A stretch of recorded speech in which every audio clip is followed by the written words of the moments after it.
আমার আপনার কাছে প্রতিবেশী আছে না নাই? কথা বলুন, আছে নাকি নেই? গ্রামে গঞ্জের মধ্যে সাধারণ মানুষের সাথে কথা বলার একটা সুযোগ হয়, হাঁটা চলার একটা সুযোগ হয়, কথা বলার লেনদেন করার একটা সুযোগ হয়। কিন্তু শহরের মধ্যে পিঞ্জিরার মধ্যে সবাই একটা বাক্সবন্দির মধ্যে থাকে, অর্থাৎ প্রত্যেকের কর্ম নিয়ে ব্যস্ত, কাজ নিয়ে ব্যস্ত, প্রত্যেকের মন মাইন্ড হচ্ছে একেবারে কর্মমুখর। কথা বলেন না, ঠিক কিনা? তো সেই জন্য গ্রামে গঞ্জে বলেন, আশেপাশে বলেন, প্রত্যেকটা জায়গার মধ্যে আমাদের আপনাদের প্রতিবেশী আছে না নাই? কথা বলুন, আছে না নাই? আছে। এই প্রতিবেশীর একটা হক আছে। শুধু মুসলমান প্রতিবেশীর হক আছে তাই নয়, আমার আপনার পাশে যে সমস্ত বিধর্মীরা আছে, হিন্দুরা আছে, বৌদ্ধরা আছে, মুসলিম অমুসলিম যারা আছে, তাদের একটা হক আছে। তাদের একটা কি আছে? হক আছে। এই বিষয়গুলো আমরা জানি না। এই বিষয়গুলো না জানার কারণে অনেক জায়গায় দেখতে পাবেন হিন্দু পাড়ার মধ্যে গিয়ে আমাদের ছোট ছোট বাচ্চারা ডিল মারে, মন্দিরের মধ্যে ডিল মারে, আছে না নাই? বাবারা কথাগুলো ক্লিয়ার বুঝতেছেন আপনারা? প্রত্যেকে আমার দিকে একটু মনোযোগ দিবেন। সামনে চলে আসি, প্রত্যেকে সামনে চলে আসুন। হ্যাঁ, তো সেই জন্য আবার বিভিন্ন সময় দেখা যায় আমাদের আশেপাশে অনেক মানুষ যারা একেবারে নিকট আত্মীয়, কাছাকাছির মানুষ, আর কাছাকাছির মানুষ আছে না নাই? অথচ এক পাশে ঘর, কিন্তু মারামারি সামান্য এক বিয়ের জায়গা কি আছে? মারামারি আছে। এই সামান্য এক বিয়ের জায়গা, এক হাত জায়গা মারামারি আছে না নাই? এক হাত জায়গার দাম দিয়ে 1 লাখ টাকা সর্বোচ্চ, কিন্তু এই 1 লাখ টাকার বদৌলতে 1 লাখ টাকার পিছনে ফেলায় মারামারি করে ফেলে প্রায় 10-15 লাখ টাকা আছে না নাই? ওনার কথা বুঝতে লিখুন না, একেবারে সুন্দর করে আর মুরব্বী হলে যাতে বুঝুন মতো আজকের আলোচনার বিষয় ওনারা বুঝে দিই, ভালো করে বুঝবার চেষ্টা করিবেন। সূরা নিসা 36 নম্বর আয়াতে কারিমা আমি আপনাদের সামনে তেলাওয়াত করেছি। এই আয়াতে কারিমার আদলে, এই আয়াতে কারিমার নিরিখে আপনাদের সামনে কিছু কথা বলবো যেগুলো সমাজের জন্য খুবই গুরুত্বপূর্ণ। আপনারা শুনবেন, প্রত্যেকে শুনবেন। আসুন বাবারা, বন্ধুরা, আমাদের যেই সমস্ত আব্বা আম্মার সম্পর্ক, ছেলে সন্তানের সম্পর্ক এবং আত্মীয় সম্পর্ক, এই সম্পর্কের বাইরে গিয়েও আলাদা একটা সম্পর্ক আছে, যেই সম্পর্কের নাম হলো প্রতিবেশী। সুবহানাল্লাহ। এই প্রতিবেশীর আলাদা হক আছে নাকি নাই? শুধু আমি বলতেছি তাই নয়, আল্লাহর কোরআন সাক্ষ্য দিচ্ছে, আল্লাহ নবীর, আল্লাহ পাক রব্বুল আলামিনের নবী হযরত মুহাম্মদুর রাসূলুল্লাহ সাল্লাল্লাহু তাআলা আলাইহি ওয়াসাল্লাম হাদিস মোবারকার অসংখ্য জায়গার মধ্যে এই প্রতিবেশীর হক সম্পর্কে আলোচনা করেছেন। বড় করে বলেন না সুবহানাল্লাহ। তাহলে বাবারা আসুন, কোরআন শরীফের মধ্যে বলা হচ্ছে ওয়াল জারি দিল কুরবা ওয়াল জারি জুনুবে, অর্থাৎ নিকটবর্তী যারা আছে এবং দূরে যারা আছে তারা প্রত্যেক প্রতিবেশীর সাথে সদয় ব্যবহার করো। এটা কে বলতেছে? আল্লাহর কোরআন বলতেছে। বাবা কি বলতেছে? আল্লাহর কোরআন বলতেছে ওয়াল জারি দিল কুরবা ওয়াল জারি জুনুব, মানে হলো যারা আপনার কাছাকাছি আছে। কাছাকাছি মানুষ আছে না নাই? এক ঘরের পাশে আরেক ঘর আছে না নাই? কথাগুলো বুঝতেছেন? এগুলো ওয়াজের নিয়ত শুনবেন না, এগুলো শুনবেন জুমার নিয়ত শুনবেন না, এগুলো শুনবেন আপনার জীবনে খতিব সাহেবের গবেষণালব্ধ কথা থেকে আপনার জীবনটা পরিবর্তন করার জন্য 2-4টা কথা শুনবেন। বেশিক্ষণ না, সামান্য আধা ঘন্টা সময়। এখানে আমাদের ব্যস্ততা বেড়ে যায়, তো ব্যস্ততা না বাড়ায় সামান্য কথাগুলো এই কারণে শুনবেন, সমাজ যাতে পরিবর্তন হয়। আমার 2টা কথার মাধ্যমে যদি আপনার অন্তরে যদি আল্লাহর মহব্বত আসে, নবীর মহব্বত আসে, আত্মীয় স্বজনের সাথে যদি সুন্দর কথা বলেন, সওয়াব আছে না গুনাহ আছে? আপনার ওই সওয়াবের বদৌলতে আমিও সওয়াব পাবো না? বাবা কথা বলে না, পাবো না? তো সেই জন্য আসুন একেবারে যেগুলো মূল কথা সেগুলো বলতেছি। আল্লাহর কোরআন বলতেছে ওয়াল জারি দিল কুরবা ওয়াল জারিল জুনুব, অর্থাৎ কাছাকাছি যারা আছে তাদের সাথে সুন্দর ব্যবহার করো। সুবহানাল্লাহ। ওয়াল জারিল জুনুব মানে হলো এরপরে যারা দূরবর্তী প্রতিবেশী যারা আছে তাদের সাথে কি করো? সুন্দর ব্যবহার করো, সুন্দর আচরণ করো। আজকে এই বিষয়টা বলার কারণ হচ্ছে বর্তমান সময়ে আপনারা দেখতেই পাবেন বিভিন্ন প্রিন্ট মিডিয়াতে বলেন, নিউজ মিডিয়াতে বলেন, বর্তমান সময়ে নিজের বাবা তার মেয়ের সাথে দর্শন করতেছে, আছে না নাই? এমনকি নিজের মামা তার বাকনিকে দর্শন করে বাথরুমের মধ্যে রেখে দিয়েছে, C+ টিভি নিউজের মধ্যে, আছে না নাই? এবং কি এই সামান্য পাতা আছে না নাই? আমরা যখন শহর থেকে গ্রামের মধ্যে আসি, সাধারণ মানুষকে টাকা দেয় পাতাগুলো পরিষ্কার করে দেওয়ার জন্য। এই পাতাগুলো নিয়ে মারামারি করতে গিয়ে আপন মা এবং ভাইকে খুন করে ফেলছে। কোথায়? ফটিকছড়ির মধ্যে। এই সামান্য 2-1 দিনের ঘটনা। তাহলে এই সামান্য ঘটনাগুলো কেন হচ্ছে? এগুলোর জন্য আগামী জুমায় আমি একটা সুন্দর একটা গবেষণালব্ধ জুমা আমি আগামী জুমায় করব। তার আগে আপনাদের সামনে আজকে প্রতিবেশীর হক সম্পর্কে আলোচনা করব। কারণ কোন একটা কথা বলার আগে যদি আগের কথাটা সুন্দর করে বুঝাই দিতে পারি, যারাই বুঝতেছে, অনেকে অন্যমনস্ক হয়ে আছে, অনেকে এদিকে হয়ে আছে, যারাই বুঝতেছে আমার উদ্দেশ্য হচ্ছে 2 জন মানুষ শিখুক, 3 জন মানুষ শিখুক, এই শিক্ষাটার কারণে সমাজ পরিবর্তন হোক। আমার কথা ঠিক আছে বাবা? কথাগুলো তো মিডিয়ার মাধ্যমেও যাচ্ছে, তো সেখানেও মানুষ দেখতেছে। তো কথাগুলো যদি গবেষণালব্ধ থেকে মানুষ শিখতে পারে, এখানে আমার লাভ আছে না নাই? আছে। তো সেই জন্য নিজের মাকে খুন করতে দেরি করতেছে না আপন সন্তান। এমনকি জায়গা জমির যেগুলো খতিয়ান আছে, এই খতিয়ান ডুপ্লিকেট কাগজ বাবা তার সন্তানকে দিয়েছে, এর রাগ ধরে আর দেরি করে নাই, দামা নিয়ে মারছে, ওই মারার মধ্যে খুন হয়ে গেছে। নিজের আপন বাবা, চাচাও নয়, নিজের আপন বাবাকে খুন করে ফেলছে। এই ধরনের ঘটনা আশেপাশে আছে না নাই? বেশি দূরে নয়। এগুলো হলো আয়ামে জাহেলিয়ার আলামত। অর্থাৎ আল্লাহর নবী যখন ইসলাম নিয়ে আসে নাই, তার আগে এগুলো হইতো। তখন তারা 4টা ডাপলিও নিয়ে ব্যস্ত থাকতো, ওয়ার, ওমেন, ওয়ার, আর একটা হলো পানি, এটা দিয়ে বিশ্বকে ধ্বংস করা হবে। 3টা ডপলিও নিয়ে তারা ব্যস্ত থাকতো। ওয়ার মানে হলো যুদ্ধ, ওমেন মানে হলো মহিলা, আর ডপলিওটা হলো কি? ওয়ার, ওমেন, আর একটা হলো উইন, অর্থাৎ মত নিয়ে, মেয়ে নিয়ে এবং যুদ্ধ বিগ্রহ নিয়ে তারা ব্যস্ত থাকতো। এই 3টা জিনিসকে আল্লাহর নবী সাল্লাল্লাহু তাআলা আলাইহি ওয়াসাল্লাম যখন তসলিম নিয়েছেন, নেওয়ার পরে ইসলাম যখন আস্তে আস্তে আসতেছে, তখন এই সমাজটা পরিবর্তন হচ্ছে, ইসলামের ছায়া তলে আসতেছে। ইসলাম এই সমাজের মধ্যে মানবতার দৃষ্টান্ত স্থাপন করেছে। মোহাব্বতের আওয়াজ দিয়ে বলেন না সুবহানাল্লাহ। তো সেই জন্য বাবারা, বন্ধুরা, আসুন, ওয়াল জারি দিল কোরবা ওয়াল জারি জুনুবে, অর্থাৎ আপনার কাছাকাছি যে সমস্ত মানুষগুলো আছে তাদের সাথে সুন্দর ব্যবহার করো, সুবহানাল্লাহ। এবং দূরে যারা আছে তাদের সাথে সুন্দর ব্যবহার করো। আল্লাহর কোরআন বলতেছে, এটা আমার কথা নয়।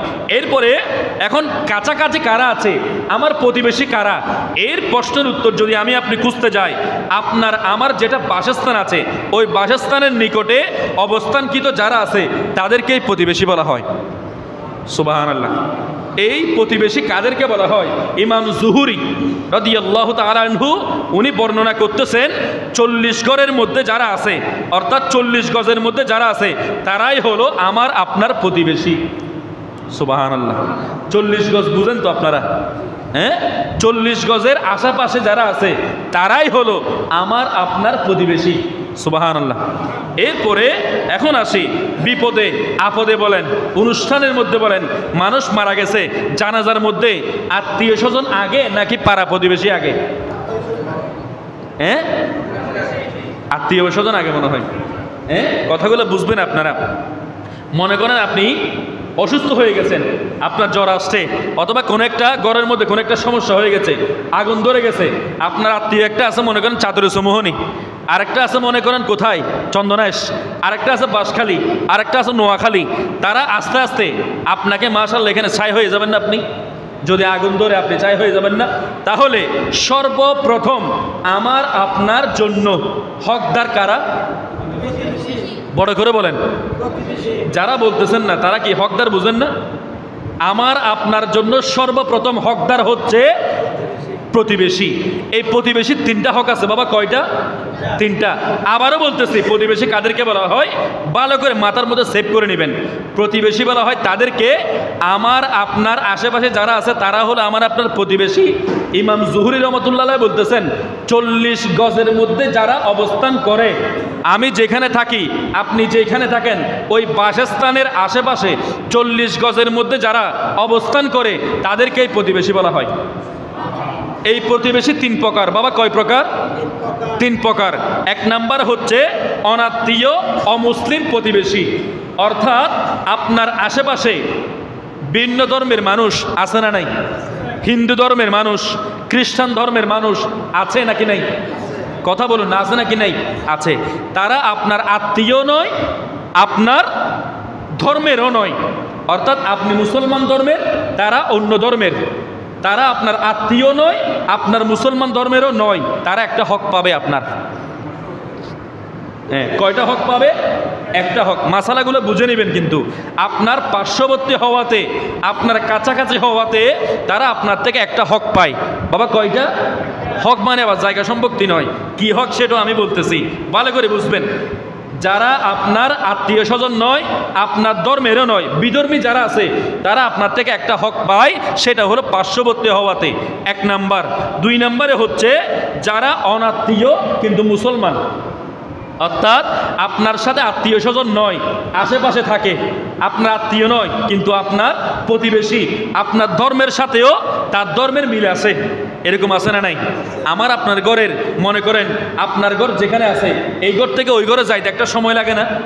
কিন্তু সময় লাগার মাঝামাঝি এটা আপনার আত্মীয় স্বজন নয়, এটা আপনার কি নয়? আত্মীয় স্বজন নয়। এখানে একটা ঘর আছে, মনে করেন মসজিদের সামনে কি আছে? ঘর আছে। এই ঘরের পাশে আরেকটা ঘর আছে, তারা আত্মীয় স্বজন নয়, কিছু নয়, কিন্তু পাশাপাশি হওয়াতে একজন আর একজনের কাছে 2টা হক পায়। বাবা কয়টা? একটা হক হচ্ছে মুসলমান হিসেবে, আর একটা হক হচ্ছে প্রতিবেশী হিসেবে। সুবহানাল্লাহ। এরপরে আসে 3 নম্বর। 3 নম্বরে হচ্ছে যারা আপনার আত্মীয় এবং মুসলিম এবং আপনার কাছাকাছি যারা আছে তারা হলো আপনার থেকে 3টা হক পায়। বাবা কয়টা? ভালো করে বুঝবেন, কয়টা হক পায়? 3টা। এমনও হয় না আশেপাশে নানারও বাড়ি আছে না নাই? মনে করেন হাসাহাজের সম্পর্ক অরণ হারণে আনোয়ারাত মিজিয়ে বহুত মানুষ নাই, এই নানানগর হাস হয়ে যায় বুঝি। মনে করেন মা বাপে বিয়ে করিবার সময় কি করে আর ফোর যাতে দূরদারে জানো করে ফান, আর ফো তো গাড়ি বাড়ালে টেনশন করে বেশি, দূরদারে জানো করে ফান, হাসাহাসি যে তাই বিয়ালা করি পারি ফান, এলে হাসাহাসি বিয়ালা নেই, ওনার বিয়ালা নগরণ বিয়ালা নগরণ না, তা হাসাহাসি বিয়ালা করতে যাই রে, মাঝখান দিয়ে একটা উড়ান আছে, এই পাশে যাই রে আত্মীয় স্বজন, এই পাশে আত্মীয় স্বজন আছে না নাই?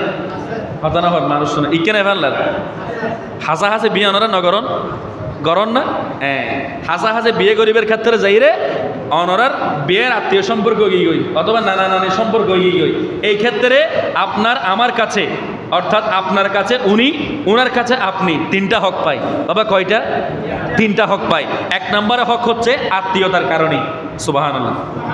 2 নম্বরে হক হচ্ছে উনি মুসলমান, আপনিও মুসলমান, এক মুসলমান অপর মুসলমানের উপর হক পায়, সেই জন্য উনি 2 নম্বরে হকটা পায়। সুবহানাল্লাহ বলেন না? 3 নম্বরে হলো উনি আপনার প্রতিবেশী। এই 3টা হক উনি আপনার কাছে পাচ্ছে, প্রতিবেশী হিসেবে, মুসলিম হিসেবে, আত্মীয় হিসেবে, 3টা হক আপনার আমার কাছে পায়। এখন আসি বাবারা, বন্ধুরা, আমরা এই আত্মীয়তার সম্পর্ক এবং পাশাপাশির সম্পর্ক, প্রতিবেশী সম্পর্ক আমরা প্রত্যেকেই জানি, মাগার আমল করি না। কথা বলেন না ঠিক কিনা? বাবা আওয়াজ দিয়ে বলেন না ঠিক কিনা?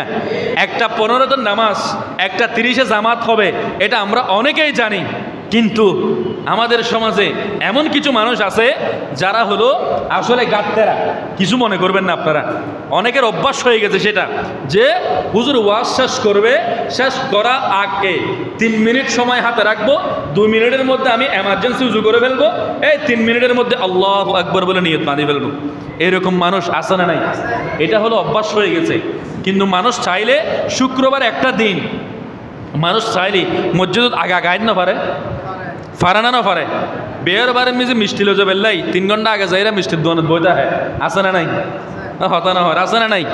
আর না তিন মুসলমানি এ ফান লাগিব, সোয়ারে লাগিব, জিন আসলে হন শরীয়তর হন জিনিসও ন, ফান লাগিব সোয়ারে লাগবেন কি হন সুন্নত ওয়াজিব ফরজ, কিন্তু দেখবেন যে বেন্না ফাদারে গোসল করি রে ফানার দোকানে যাবো দেখি, আছে না নাই মানুষ? আর বিয়ের বাড়িতে তো মানুষ আইব, তাড়াতাড়ি গরু জুবে জোরাইস, এবার তোর 7 কেজি ভাড়া দিবি, ফানা উঠো ফান ডাইরেক্ট, আছে না নাই? গরুর দোয়ানো যাই রে বেন্না ফাদারে বই দেখি, যেটা গরু জোয়ারাই এটা যে বই দেখি, ফজরের নামাজ দিতে তো হন হবর নেই। আসলে দুনিয়ার হতা কেন আসলে তিতে হতাশ দিন অনারা হরিং কি আসলে তিতে, কিন্তু কথাগুলো হলো বাস্তব, কথাগুলো কি বাস্তব। তো সেই জন্য বাবারা, বন্ধুরা, এই বাস্তবতার নিরিখে আপনাদেরকে কথা বলতেছি। প্রতিবেশী 3 প্রকার। 1 নম্বরে হলো অনাত্মীয়, অমুসলিম, আপনার প্রতিবেশী একটা হক পাবে। 2 নম্বরে হচ্ছে আপনার আত্মীয় নয়, মুসলিম প্রতিবেশী হিসেবে 2টা হক পাবে, একটা হলো প্রতিবেশী হিসেবে আর একটা হলো মুসলমান হিসেবে। 3 নম্বরের মধ্যে গিয়ে আপনার আত্মীয়, আপনার সাথে ধর্মের মিল আছে, আপনার সাথে প্রতিবেশী, উনি আপনার থেকে 3টা হক পাবে। নাম্বার 1 হলো আত্মীয়তার সম্পর্ক, নাম্বার 2 হলো মুসলিম হিসেবে, নাম্বার 3 হলো উনি প্রতিবেশী হিসেবে আপনার থেকে 3টা হক পাবে। আওয়াজ দিয়ে বলেন না। এখন আসি বাবারা, বন্ধুরা, প্রতিবেশীর হক কেন বলতেছি? কারণ এই কারণে বলতেছি, এক বিয়ত জাগার জন্য, এক হাত জাগার জন্য মানুষ বর্তমানে মারামারি করতেছে, ধামা বের করে ফেলতেছে, তলোয়ার বের করে ফেলতেছে, আছে না নাই? এই ধরনের মানুষ আছে না নাই? আছে। মানুষ ভুলে গেছে, মানুষের মাঝে হিংস্রতা ভর করেছে। এটার পিছনে অন্যতম কারণ হলো ধর্মীয় দৃষ্টিকোণ থেকে ধর্মীয় যে জ্ঞানটা থাকা দরকার ওই জ্ঞানটা তার কাছে নাই। তুই আর মারত দেয় দামালই রেল করে উড়ি যার কই, আছে না নাই? এই কারণটা হলো মানুষটা যে একদিন মরবে, কবরের মধ্যে যে একদিন যাইতে হবে, সাদা কাপড়ের মধ্যে যে তাকে মোড়ানো হবে, ওই বয়টা তার কাছে ওইখানে নাই। শয়তান এসে তাকে ওয়াসওয়াসা দেওয়ার কারণে তার থেকে ওই অবস্থার মধ্যে দুনিয়ার বয় চলে গেছে, আখিরাতের বয় চলে গেছে, দামা নিয়ে মারতে আর দেরি করতেছে না, আছে না নাই?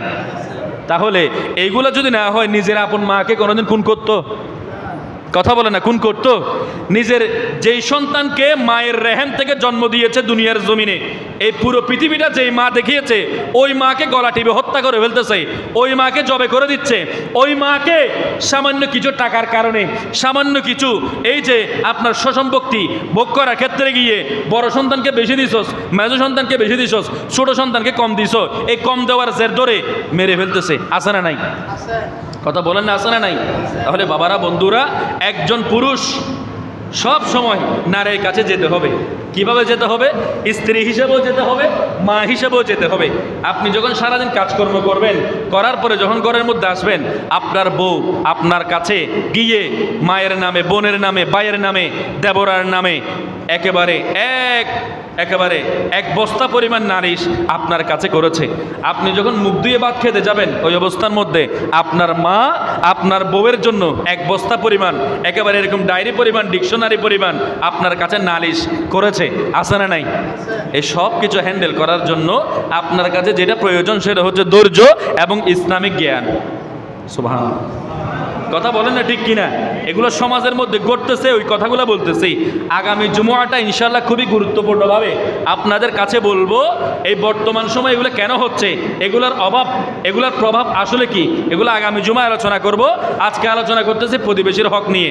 আসুন, আমি আপনি যদি প্রতিবেশীর হক সম্পর্কে না জানি, প্রতিবেশীর হক আদায় না করি, প্রতিবেশীর সাথে সুন্দর আচরণ না করি, তাহলে আপনি আল্লাহর কোরআনের আদেশ মানতেছেন না, নবীজির হুকুম মানতেছেন না। কারণটা হলো আল্লাহর কোরআন বলতেছে ওয়াল জারি দিল কুরবা ওয়াল জারি জুনুবে, অর্থাৎ যারা কাছে আছে তাদের সাথে সুন্দর ব্যবহার করো, যারা দূরে আছে তাদের সাথেও সুন্দর ব্যবহার করো। এখন আসি মিশকাত শরীফের মধ্যে একটা হাদিসে মুবারাকায় দয়াল নবী সরকার দো আলম নবী মুহাম্মদুর রাসূলুল্লাহ সাল্লাল্লাহু তাআলা আলাইহি ওয়াসাল্লাম বলতেছেন, মান কানা ইউমিনু বিল্লাহি ওয়াল ইয়াউমিল আখির খালা ইয়াউমিন জারি, অর্থাৎ যেই ব্যক্তি দুনিয়ার জমিনে আল্লাহ এবং পরকালের প্রতি ঈমান রাখে, আল্লাহকে বিশ্বাস করে, পরকালের প্রতি বিশ্বাস রাখে, ওই আল্লাহর বান্দা যাতে কোনো প্রতিবেশীকে কোনো ধরনের কষ্ট না দেয়। মুহাব্বতের আওয়াজ দিয়ে বলেন আল্লাহু আকবার। হাদিসে মুবারাকা বলা হচ্ছে, আমার দয়াল নবী বলতেছেন, উম্মত দুনিয়ার জমিনে আল্লাহকে যদি বিশ্বাস করো, আখিরাতকে যদি বিশ্বাস করো, কোনো প্রতিবেশীকে কষ্ট দিও না। সুবহানাল্লাহ বলেন না। এরপরে সৈয়দুল মুহাদ্দিসিন হযরত আবু হুরায়রা রাদিয়াল্লাহু তাআলা আনহু একখানা হাদিসে মুবারাকা বয়ান করতেছেন। ওই হাদিসে মুবারাকার মধ্যে একজন মুসলমান আর একজন মুসলমানের উপর 6টা হক পায়। বাবা কয়টা? আওয়াজ করে বলেন না, কয়টা? 6টা হক পায়। কয়টা? 6টা। সৈয়দুল মুহাদ্দিসিন হযরত আবু হুরায়রা রাদিয়াল্লাহু তাআলা আনহু উনি বয়ান করতেছেন, আমার দয়াল নবীজি নূরানি জবানের ইরশাদ করতেছেন, একজন মুসলমান অপর মুসলমানের কাছে 6টা হক পায়। নাম্বার 1 হলো, যখন কোনো মুসলমান অসুস্থ হয়ে যাবে, ওই অসুস্থ হওয়া ব্যক্তির পেয়র, ওই অসুস্থ হওয়া ব্যক্তিকে আরেকজন মুসলমান, যেই ব্যক্তি সুস্থ আছে, ওই ব্যক্তি দেরি না করে ওই অসুস্থ ব্যক্তিকে যাতে দেখতে যায়। বড় করে বলেন না সুবহানাল্লাহ। আপনার আশেপাশে যেই মুসলমান ব্যক্তিটা অসুস্থ হয়ে গেছে, ওই অসুস্থ হওয়া ব্যক্তিকে আপনার দেখতে যাওয়াটা একজন মুসলমান হিসেবে আপনার উপর হক, আপনার কর্তব্য। সুবহানাল্লাহ। 2 নম্বরে হলো, কোনো মুমিন যখন ইন্তেকাল করবে, অর্থাৎ আপনার কোনো মুসলমান ভাই, আপনার কোনো মুমিন ভাই যখন ইন্তেকাল করবে, তখন তার জানাজায় যাওয়াটা আপনার আমার জন্য হক হয়ে দাঁড়ায়। একজন মুসলমান আরেকজন মুসলমানের উপর যেরকম 6টা হক আছে, ওই 6টা হকের মধ্যে একটা হক হচ্ছে মানুষ যখন মারা যাবে তার জানাজা আদায় করা। সুবহানাল্লাহ। 3 নম্বরে হচ্ছে কেউ যখন আহ্বান করে, অর্থাৎ কোনো একটা ডাকের মধ্যে যখন ডাকে, যেমন আমাদের মসজিদের মধ্যে কোনো একটা মাহফিল হলে মসজিদের তারাবির টাকা তোলার জন্য, মসজিদে বিভিন্ন কর্মকাণ্ড করার জন্য আপনাকে সাধারণ মানুষ ডাকে না, কমিটির ভাইয়ের আপনাকে ডাকে না, ওই ডাকার মধ্যে আপনাকে মুসলমান ভাই যে আপনাকে ডাকতেছে, আপনাকে ওই ভাইয়ের ডাকে সাড়া দেওয়া আপনার জন্য কর্তব্য, আপনার জন্য হক। বড় করে বলেন না সুবহানাল্লাহ। 4 নম্বরে হলো যখন কোনো মুসলমানের সাথে, অর্থাৎ যখন কোনো আপনি মুসলিম বান্দার সাথে দেখা করবেন, সাক্ষাৎ করবেন, তাকে সালাম দেওয়াটা আপনার উপর হক, এবং ওই ব্যক্তি আপনাকে সালাম দেওয়াটা তার উপর হক। বড় করে বলেন না সুবহানাল্লাহ। 5 নম্বরে হলো যখন মানুষ হাসি দেয়, বাবা কি দেয়? আমরা হাসি দেই না, হাসি এবং হাসি দেই না, তখন হাসি দাদা ব্যক্তি কি বলবে? আলহামদুলিল্লাহ বলে না? তখন আপনার বলতে হবে ইয়ারহামুকাল্লাহ। এইটা বলার পরে আরেকটা দোয়া আছে, এটা আমরা অনেকে পড়ি বা অনেকে পড়ি না, আপনাদের যাদের পড়তে মনে চায় আপনারা পড়বেন, ইয়াহদিকুমুল্লাহু ইউসলিহ বালাকুম, এটা পড়বেন। যখন হাসি দিবেন তখন আপনি সঙ্গে সঙ্গে বলে উঠবেন আলহামদুলিল্লাহ। এইটা বলার পরে এই শব্দটা যারা শুনবে তাদের জন্য হক হয়ে যায় আরেকজন মুসলিম বান্দা যাতে ইয়ারহামুকাল্লাহ বলে। ইয়ারহামুকাল্লাহ বলা ব্যক্তির কথা যদি আপনি শুনেন, আপনার উপর হক হয়ে যাবে আপনি যাতে এটা বলেন ইয়াহদিকুমুল্লাহু ইউসলিহ বালাকুম। সুবহানাল্লাহ।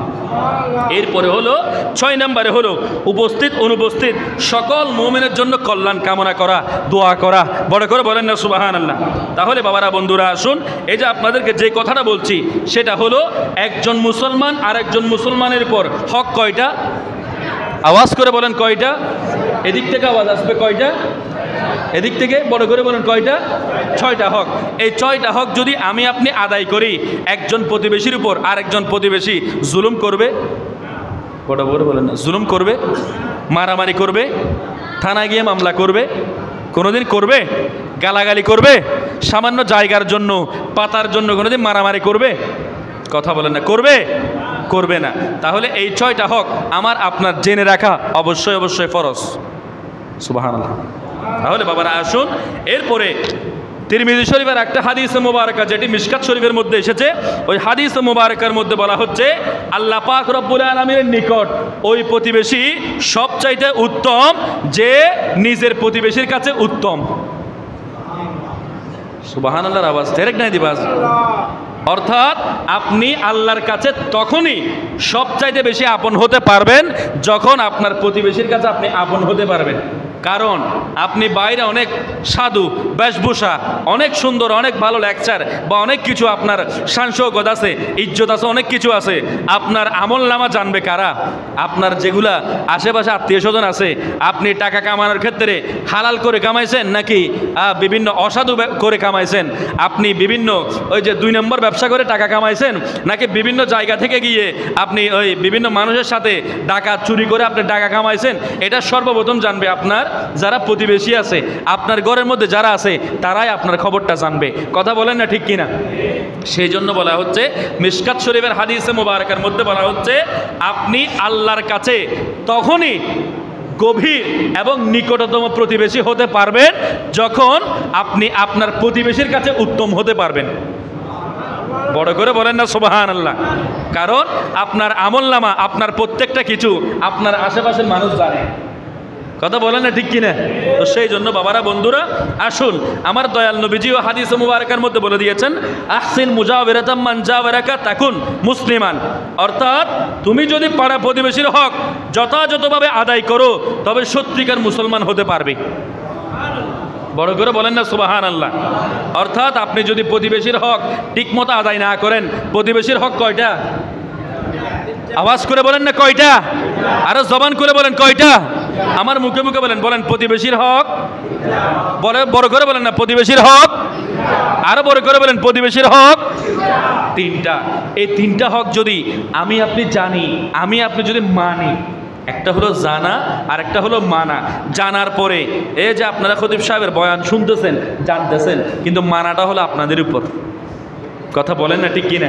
সমাজের মধ্যে গিয়ে আপনি প্রতিবেশীর হক আদায় করবেন নাকি করবেন না, এটা আপনার উপর। আমার কথা হলো বলা, আমি বলে দিচ্ছি, আপনাদের কাজ হচ্ছে আমল করা।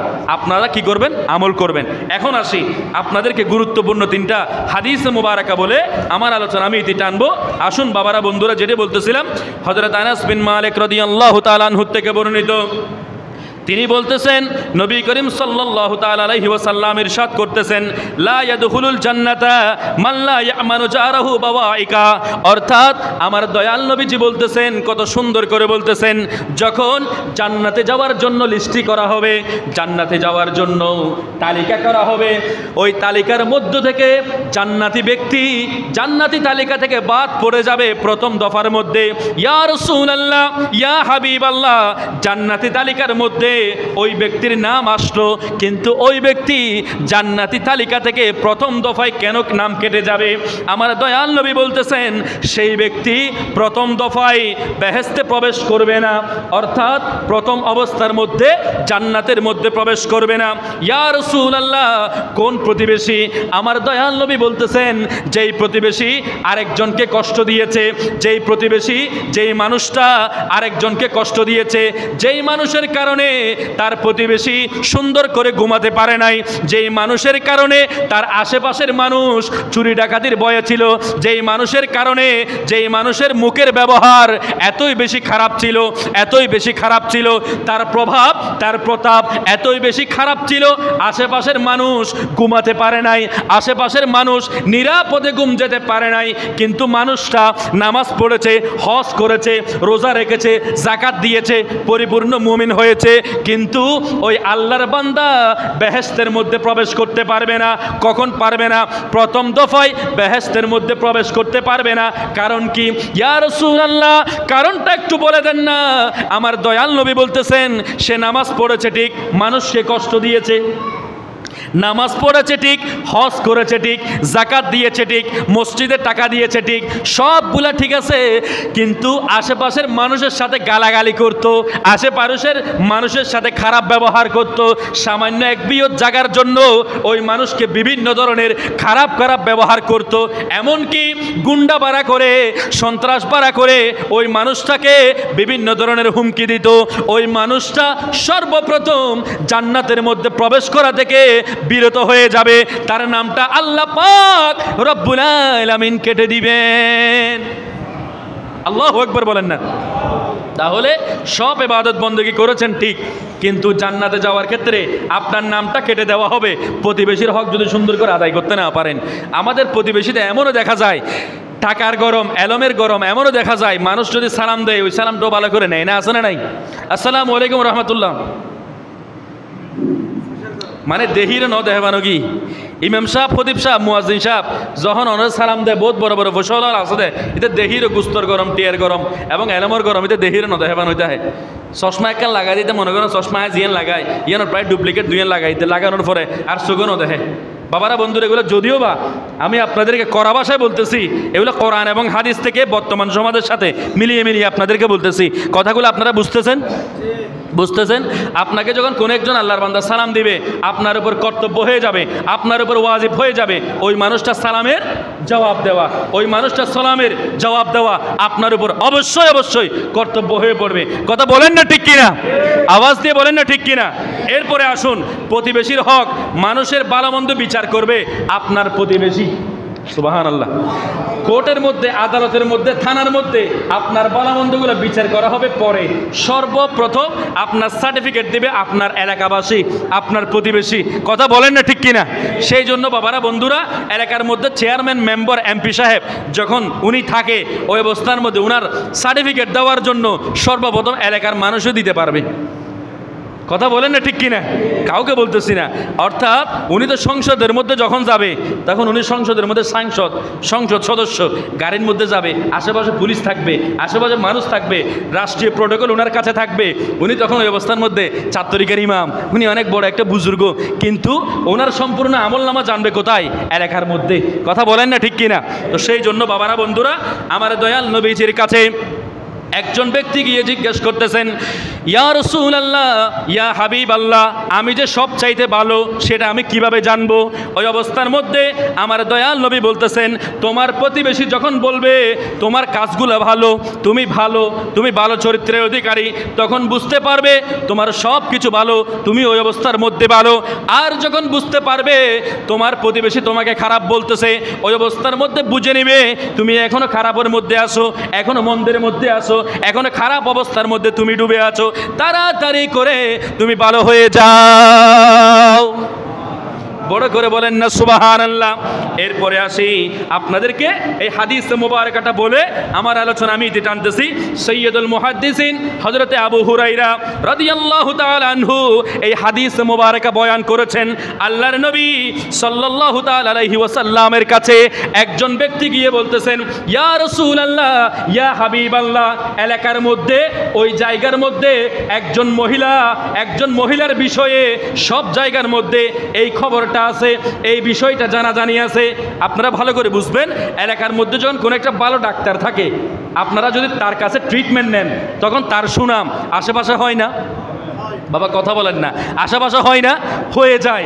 এলাকার মধ্যে যখন কোনো একটা মানুষ দান সদকা করে, কোনো একটা মানুষ ভালো কাজ করে, মনে করেন আমাদের সমাজে কিছু ধরনে বলি না আমরা, কি বলি? অর্থাৎ ডেলিভারি মহিলার থেকে যখন সন্তান প্রসব হয়, ওই অবস্থার মধ্যে কিছু মা বোনেরা আছে যারা এগুলা ভালো করে ধরতে পারে, ভালো করে করতে পারে, তাদেরকে গ্রামের ভাষা কি বলে? ধরনী বলে না? তো অনেক মানুষ আছে যেগুলা, অনেক মহিলারা আছে যারা ভালো করে এগুলো জুইট কাজ এগুলো বুঝবে, মেয়েদের অবস্থা বুঝে ভালো করে ডেলিভারিটা সুন্দর করে বুঝতে পারবে, সন্তান কোথায় আছে, কিভাবে আছে, এগুলো তার জন্য একেবারে খুবই সহজ। এই ধরনের মহিলা আমাদের আশেপাশে আছে না নাই? বাবা বলুন না, আছে না নাই? আছে। ঠিক তদুরূপ একজন মহিলা সৈয়দুল মুহাদ্দিসিন হযরত আবু হুরায়রা রাদিয়াল্লাহু তাআলা আনহু হাদিস বর্ণনা করতেছেন। আমার দয়াল নবীজি কত সুন্দর করে নূরানি জবানে বলতেছেন। এক মহিলা, এক লোক গিয়ে বলতেছেন, ইয়া রাসূলুল্লাহ, ইয়া হাবিবাল্লাহ, একজন মহিলা নামাজ আদায় করে, হজ করে, একজন মহিলা বেশি বেশি পরিমাণে নামাজ আদায় করে এবং বেশি বেশি পরিমাণে রোজা রাখে এবং বেশি বেশি পরিমাণে সদকা করে, কিন্তু ওই মহিলা আশেপাশে যেই সমস্ত মানুষরা আছে ওই মানুষগুলোকে সব চাইতে বেশি পরিমাণে কষ্ট দিয়ে থাকে, সব চাইতে বেশি পরিমাণে খারাপ খারাপ কথা বলে, আশেপাশে যেই সমস্ত প্রতিবেশীরা আছে তাদেরকে মন্দ কথা বলে।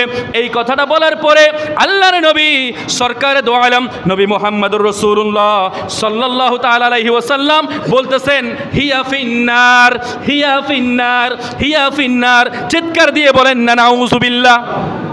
অর্থাৎ ওই মহিলা নামাজ আদায় করে, ওই মহিলা রোজা রাখে, ওই মহিলা দান সদকা করে, কিন্তু আমার দয়াল নবী বলতেছেন হিয়া ফিন্নার, ওই মহিলা জাহান্নামের মধ্যে চলে যাবে। নাউযুবিল্লাহ বলেন। তাহলে এরপরে বলতেছেন, ইয়া রাসূলুল্লাহ, ইয়া হাবিবাল্লাহ, আমাদের সমাজের মধ্যে একজন মহিলা আছে। বাবা কয়জন?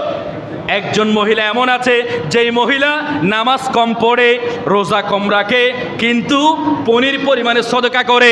পনির চিনেন না? পনির চিনেন? বাদাম পনির এগুলো চিনেন না? পাকিস্তানের মধ্যে এগুলো বেশি খায়। তাহলে পনির পরিমাণে সদকা করে। ইয়া রাসূলুল্লাহ, ওই মহিলা কম পরিমাণে নামাজ আদায় করে, কম পরিমাণে রোজা রাখে, কম পরিমাণে একেবারে পনির পরিমাণে মানুষকে দান সদকা করে।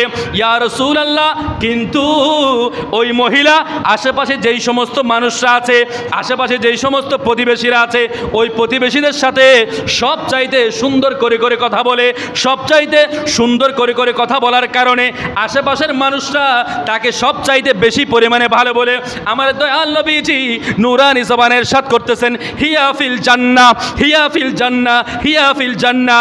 ওই মহিলা নামাজ কম হতে পারে, রোজা কম হতে পারে, পনির পরিমাণ সদকা করতে পারে, কিন্তু ওই মহিলা জান্নাতের মধ্যে প্রবেশ করবে। আওয়াজ দিয়ে বলেন না সুবহানাল্লাহ। তাহলে এই সব কিছুর মধ্য থেকে আমার আপনার জিন্দেগিতে গুন্দি পাড়ার মধ্যে শিক্ষণীয় বিষয় হলো এই যে প্রতিবেশীর হক আমার আপনার অবশ্যই অবশ্যই আদায় করতে, বড় করে বলেন না, আদায় করতে হবে। এই একজন মুসলমান আর একজন মুসলমানের হক সম্পর্কে যদি জানি, একজন প্রতিবেশী আর একজন প্রতিবেশীর হক ঠিক মতো যদি আদায় করি, সমাজের মধ্যে কোনো মারামারি থাকবে। সমাজের মধ্যে এক বিগত জায়গার জন্য কোনোদিন মারামারি হবে। বর্তমান সময়ে আপনারা দেখতে পাবেন বিভিন্ন জায়গার মধ্যে, এগুলো বাস্তবতা বলতেছি, এই যে বিল্ডিং তুলতে এমন অবস্থা হয়ে গেছে, সীমা ধরে বিল্ডিং এমনভাবে তুলেছে যে এই মানুষটা বিল্ডিং তুলছে তাকে যে নিবে ওই পথটা পর্যন্ত নাই। অর্থাৎ মানুষ যখন মারা যায়, জানাজা দেওয়ার আগে মানুষটাকে দাফন কাফন দেওয়ার জন্য কাফন পরায়, ঘর থেকে বের করে না, শেষ গোসলটা দেয়। শেষ গোসলটা দেওয়ার পরে কাফনের কাপড়টা দিয়ে মানুষটাকে আতর সুরমা লুবান দেওয়ার পরে ওই মানুষটাকে আল্লাহু রব্বি মুহাম্মদ নবী, আল্লাহু রব্বি মুহাম্মদ নবী সাল্লাল্লাহু তাআলা আলাইহি ওয়াসাল্লাম এইভাবে বলে বলে 40 কদম মানুষ ওইখানে ঘর থেকে বের করে না। কথা বলে না, ঘরের বাইরে বা যদি বলে, কিন্তু ঘর থেকে বের করে না। ওই ঘর থেকে বের করার জায়গাটা পর্যন্ত নেই। এরকম আছে না নাই? কথা বলেন, আছে না নাই? এগুলা কারণ হলো প্রতিবেশীর হক একজন অপরজন জানে না। তো সেই জন্য বাবারা, বন্ধুরা, এক মুসলমান অপর মুসলমানের প্রতি 6টা হক গুরুত্বপূর্ণভাবে আপনারা মনে রাখবেন এবং প্রতিবেশীর হক প্রতিবেশীরা আদায় করবেন।